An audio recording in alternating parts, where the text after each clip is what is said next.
Well, I'd like to congratulate couples that get married, because sometimes when I was first ordained, a priest once told me that, he really didn't like doing marriage preparations. He said he loved to do funerals, but didn't like to do marriage preparations. That always kind of stuck with me.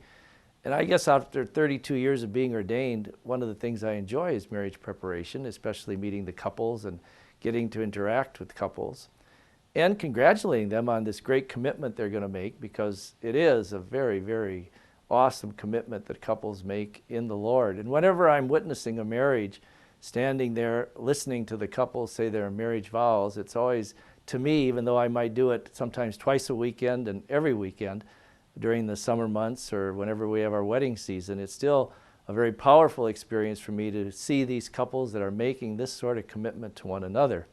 And sometimes I think what it must take to make that sort of commitment, and certainly the whole dimension of faith is important, and the dimension of trying to work it out when couples aren't of the same traditions. In our diocese, and I think in the parish I work in now, and probably throughout my priesthood, about 60% of the couples I work with are in interfaith situations. So one's a Catholic and one's of a different denomination.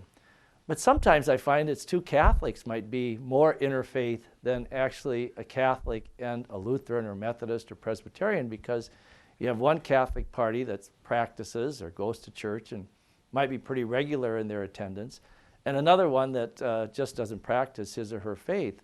So sometimes interfaith is not just the denominational differences, because there can be interfaith marriages even among two Catholic people. And I'd like to emphasize the sacrament of marriage, because it is in the Catholic tradition, and we're one of the few that has marriage as a sacrament. We consider it to be one of those encounters with Christ that gives us grace. And the other denominations have rituals of marriage, and they take them very seriously, like Lutherans and Methodists and Presbyterians. But in the Catholic tradition, we consider this to be one of those sacred times when we get the channel of God's grace coming right to us.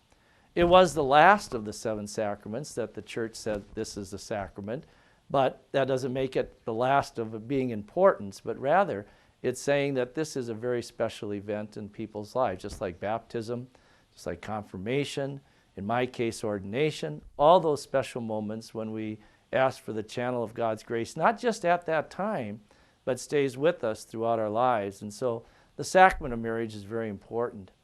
And it goes back to the Bible, to the Gospels. We, sometimes date the Gospels in kind of a at least rough form, but we think Mark and Luke's Gospel were 2 of the earliest written. And in both of those Gospels, when Jesus is asked the question about, it comes in the negative form about divorce, but he turns it into a positive, because the Pharisees and the religious leadership at the time are asking Jesus about this law of Moses, about Moses allowing the decree of divorce to be given, usually by the male, of course. The female had really no responsibilities to even take that on, but the male could divorce his wife. And Jesus says, well, that was because of the hardness of people's hearts. But he says, no, the man or the woman, he gives just as much credibility to the woman in the passage, saying neither can divorce, and if they do and remarry, they are in the situation of adultery. So he took the bond of marriage and takes it back to the book of Genesis, a reading that we often read at a lot of marriage rituals. When 2 people are joined together, nothing can separate that, and when they're joined in the Lord. And so the Catholic Church has taken those passages from Mark and Luke is very important, and the vows that as a couple says to one another that are so beautiful, and really the commitment they make, that they're open-ended. The covenant is not a contract, but an open-ended covenant. When they look each other in the eyes and at their marriage ceremony, say, I will take you for better, for worse, richer, for poorer, sickness and health, until death do us part. What a marvelous commitment that is. Now, what I say to you as a couple trying to get ready for that sort of commitment, there'd be no way I could make that commitment to another person. First of all, if I didn't know who I was making it to, that's why we have preparation, because I want to know as much about you, and I hope you'd want to know as much about me as possible. And secondly, it probably can only be done in those contexts in the realm of faith, because if we don't have that, it seems like making that sort of commitment, that sort of covenant would be impossible. because who's going to know what the future lies? None of us do. We don't know what our health is going to be even probably into the next month. We certainly don't know what our whole family things are going to happen to us. And even those that do therapy tell us that most of us go through 3 or 4 various crises in a year. So how are we going to handle that as a couple? And if I wouldn't have that faith dimension, it would be very hard for me to try to put that into some context that I could really live it out. So whether you're a Catholic or another denomination, that importance of praying together in your faith is important. Or if you're 2 Catholics and one of you isn't quite there as far as the practice of the faith, the importance of trying to put that together so that you can, as a couple, really pray together. I know statistics are statistics, and you can probably use anything you want as trying to figure out things, but I think that saying that the couple that prays together stays together is very true. And there seems to be some statistical verification for that. Because if you're praying together, then not only are you communicating about things that are just casual, but prayer really gets us to the depth of what communication's about. And in interfaith situations, sometimes those that view that come from other traditions are better prayers than Catholics. Sometimes we as Catholics are very good at form prayers, like we can say the Our Father, the Hail Mary, the Glory Be. But you ask a Catholic to just say a spontaneous prayer, they get a little bit startled by it because it wasn't part of our traditions probably growing up. So those that are in interfaith situations have an advantage, I think, of having couples sometimes that can spontaneously sit down and pray. And a great way to begin that, regardless of where you're at in your faith life, is looking at the beautiful ceremony that you're going to be going through in a few months, especially the scriptural readings that you're using. And not only so, because that day is kind of hard to listen to them, there's a lot on your minds and you're got the music and you're worrying about a lot of things. But if you can pray over those a number of times before that ceremony, and you sit down together as a couple and say, let's read this reading that we're going to use at our wedding, and let's then share a little thoughts about it. Then when that lector is reading that at your marriage ceremony, I think it's really going to hit home saying, yeah, this is something we thought about and we prayed together about. And it's not just hitting us in a casual moment, but we're really getting this together.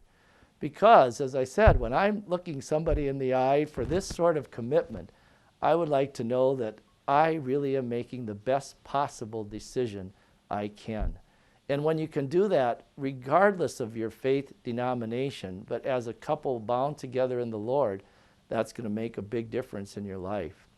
So I think that to start with just saying that that's the way we want to begin, by emphasizing what commonalities we have in faith and what things we can share together in our faith dimensions, and what things that we can then share together as a couple. Instead of looking at what might be the differences, what things we have in common together, and that we can pray together and make those things important in our lives. Because if we do that, then regardless of what goes ahead of us, we at least have some posture of faith that gets us through these things.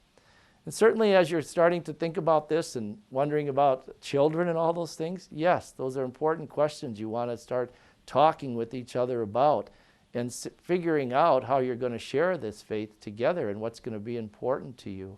And the practice of it's important. Somebody told me, I have no statistical variation of this at all, and to say that this is something that's true, or I can't verify it by any means, but somebody told me, and I just have talked to couples about it, and I think it seems to have some credence to it. They said if we look at the way our fathers practiced faith. Now that wouldn't necessarily mean going to church, but I guess more of a religious posture. If you look at the way your fiance's father practiced his faith, you're probably going to get an indication of the way your fiance is going to be in practicing his or her faith, at least in regard to an openness to it. So the dad has a pretty important aspect of that in our lives. And I found that true in talking to couples. I'll bring that up to them and say, you know, as you meet each other's parents, look at the dads. How are they with faith? And they say, yeah, there's something to that as they go along. Now, it doesn't mean, again, they have to be Catholic by any means, or even probably church-going. It would mean, though, that there's something there in regard to their faith dimension that seems to make that important. So as you date and you look at your own family backgrounds and the families that you're getting comfortable with and getting to know, it's important to look at that dimension of the Father image in our lives too. So regardless of what denomination, we as Catholics see this as a sacrament, an important way, an avenue of getting the channel of God's grace to be with us. And we can only activate that by being a couple of prayer, regardless of what denomination we are, or even if we're both Catholic. Praying together will help us stay together today and into the future.